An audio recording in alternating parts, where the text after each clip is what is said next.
इस वीडियो में फ्रेंड्स आप लोगों के साथ शेयर करने वाली हूं कि गुड़हल के पौधे में आप ज़्यादा से ज़्यादा फूल कैसे ले सकते हैं।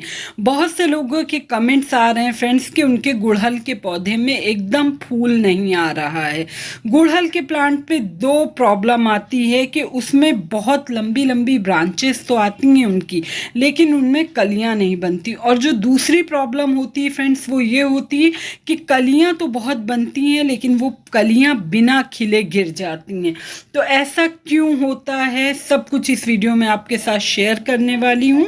तो चलिए फ्रेंड्स वीडियो को स्टार्ट करते हैं। Hey guys, this is Shagufta and you are watching my new garden. देखिए फ्रेंड्स, गुड़हल का पौधा जो आपने लगाया है तो आपको ये ध्यान रखना होगा कि बारिश का पानी जो है वो आपके पॉट में रुकना नहीं चाहिए।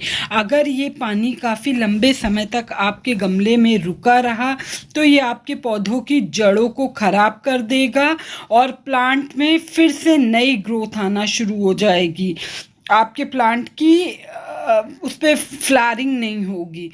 एक चीज़ आपको ये ध्यान रखना चाहिए कि आप 15 से 20 दिन में एक बार अपने पौधे की मिट्टी की गुड़ाई ज़रूर करें, तो उससे मिट्टी जो है वो सॉफ्ट हो जाएगी। और जैसे ही मिट्टी सॉफ्ट होगी तो आपके प्लांट की जो जड़ें हैं उनकी ग्रोथ स्टार्ट हो जाएगी।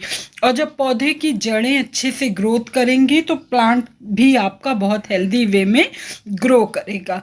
गुड़हल के पौधे के लिए गमला आप लगा रहे हैं तो 12 से 14 इंच का जो पॉट है ये सफिशिएंट होता है। मॉनसून का टाइम बेस्ट है अगर आप चाह रहे हैं कि आपका प्लांट रूट बाउंड हो गया है या फिर आप उसको बड़ा गमला देना चाह रहे हैं, तो इस टाइम में आप ईजिली अपने प्लांट की रिपोर्टिंग कर सकते हैं।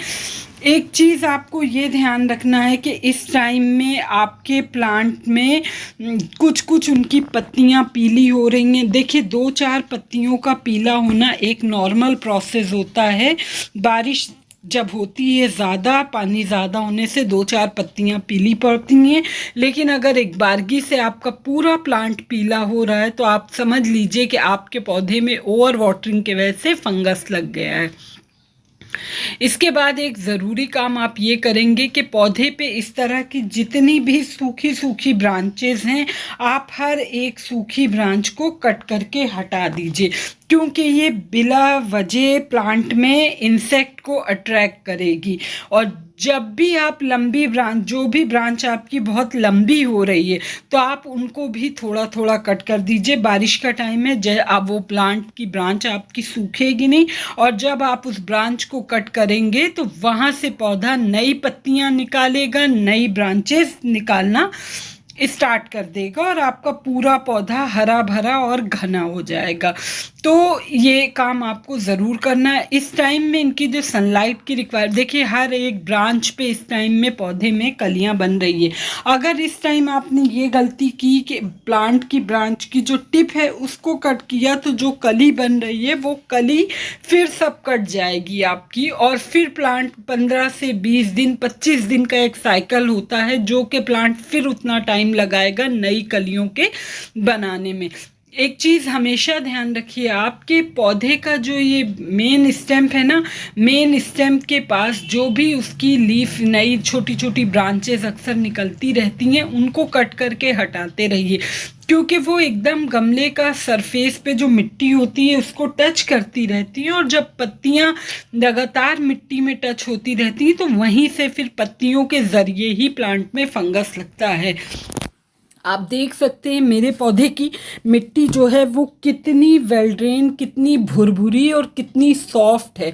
इस तरह से देखिए मैंने बहुत लाइट हैंड से गुड़ाई की और पूरी मिट्टी जो है मेरी अच्छे से हो गई। इनकी यहाँ पे आप देख रहे हैं कुछ कुछ जड़ें इनकी कट गई हैं, तो इसमें बिल्कुल घबराने की ज़रूरत नहीं है। इसकी जगह इनकी हेल्दी जड़ें हैं वो आएंगी प्लांट में। खाद के तौर पे फ्रेंड्स मैं क्या देने वाली हूँ, ये देखिए, ये 1 मुट्ठी वर्मी कंपोस्ट है जिसमें मैंने 2 चम्मच केले के छिलकों का पाउडर ऐड कर लिया है। केले के छिलके, वर्मी कंपोस्ट आपका नाइट्रोजन का रिच सोर्स होता है। उसके अलावा आपके वर्मी कंपोस्ट में दूसरे भी एलिमेंट्स होते हैं जो कि प्लांट के लिए बहुत ज़रूरी होते हैं। अगर आपके पास वर्मी कंपोस्ट नहीं है तो आप उसकी जगह गोबर खाद या लीफ कंपोस्ट भी ले सकते हैं। दूसरा जो केले के छिलकों का पाउडर है, ये पोटेशियम का रिच सोर्स होता है और आपके प्लांट में कलियां ढेरों ढेर बनती हैं। तो ये खाद आप 2 खाद मिक्स करके अपने प्लांट में आप ज़रूर डालेंगे। एक चीज़ और कहूँगी कि लोगों की कलियाँ तो बहुत बनती हैं लेकिन बिना खिले क्यों गिर जाती हैं? 2 वजह होती हैं। पहली वजह ये कि आपके पौधे पे किसी इंसेक्ट का अटैक है, लाइक स्पाइडर माइट्स, मिलीबग वगैरह। ये क्या खाद डाल रही हूँ, ये है Epsom salt. Epsom salt magnesium sulphate है, ये जो कि प्लांट में मैग्नीशियम सल्फेट की जो डेफिशिएंसी होती है उसको दूर करता है। इसमें इनकी कुछ कुछ पत्तियाँ पीली होने लगती हैं, फेडेड होने लगती हैं, तो ये एप्सम सॉल्ट आपकी ये वाली प्रॉब्लम जो है वो दूर करता है।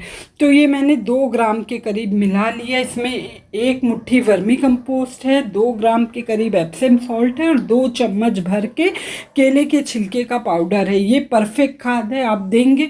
मैं बात कर रही थी कि कली क्यों गिर जाती है, या तो उस पर किसी इंसेक्ट का अटैक है। इस टाइम में मिलीबग आपको बहुत ज़्यादा वाइट कलर का जो कीड़ा होता है वो आपको लगा मिलेगा गुड़हल के पौधों पे।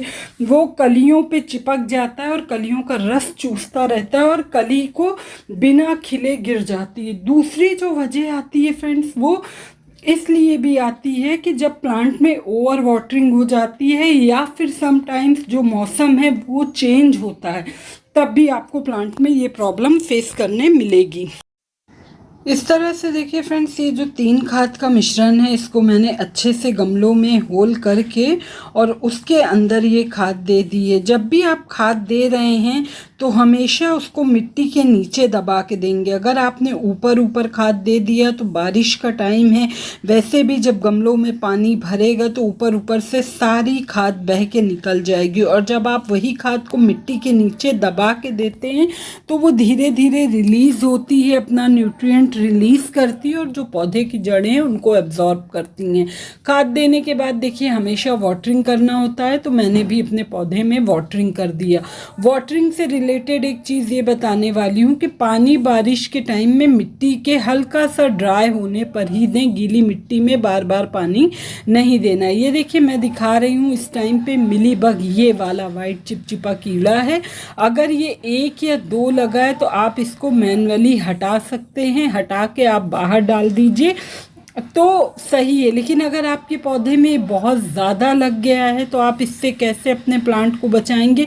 ये हर एक ब्रांच की टिप पे या तो कलियों पे आपको चिपका हुआ दिखाई देगा या फिर पत्तियों पे बहुत ज़्यादा गुछ जाता है पूरे प्लांट पे। तो आप इसको ज़रूर रिमूव करिए। इसको रिमूव करने का बहुत आसान तरीका है, आप नीम ऑयल स्प्रे बनाइए। नीम ऑयल स्प्रे, 1 चम्मच नीम ऑयल, उसमें आप थोड़ा सा डिटर्जेंट डिश वॉश या फिर आप हैंड वॉश मिलाइए, थोड़ा सा 1/4 चम्मच, उसको अच्छे से मिक्स कर लीजिए। और मिक्स करने के बाद हर 2 से 3 दिन में अपने पौधों की पत्तियों पे ज़रूर स्प्रे करिए, तो उससे ये प्रॉब्लम आएगी ही नहीं। देखिए इस तरह से नीम ऑयल का स्प्रे आप हर 10 से 15, अगर आपके किसी पौधे में ये लगा हुआ है तो आप 3 से 4 दिन के गैप पे ये प्रोसेस रिपीट करेंगे। और अगर प्लांट में नहीं लगा हुआ है तब आपको ये करना है कि आप 15 से 20 दिन में प्रिकॉशन के तौर पे आप नीम ऑयल स्प्रे डालेंगे, जिससे पौधों में ये प्रॉब्लम आने ही ना पाए। जब आप नीम ऑयल स्प्रे कर रहे हैं तो ध्यान रखिएगा कि धूप ना हो, वरना धूप में अगर आपने स्प्रे किया तो पत्तियां जल जाएंगी। तो बस एक ये छोटी सी इन्फॉर्मेशन थी फ्रेंड्स, होप आप लोग को पसंद आई होगी। पसंद आई है तो चैनल को सब्सक्राइब करिएगा, वीडियो को लाइक एंड शेयर। मिलती हूँ नेक्स्ट वीडियो में नेक्स्ट टॉपिक के साथ। Till then take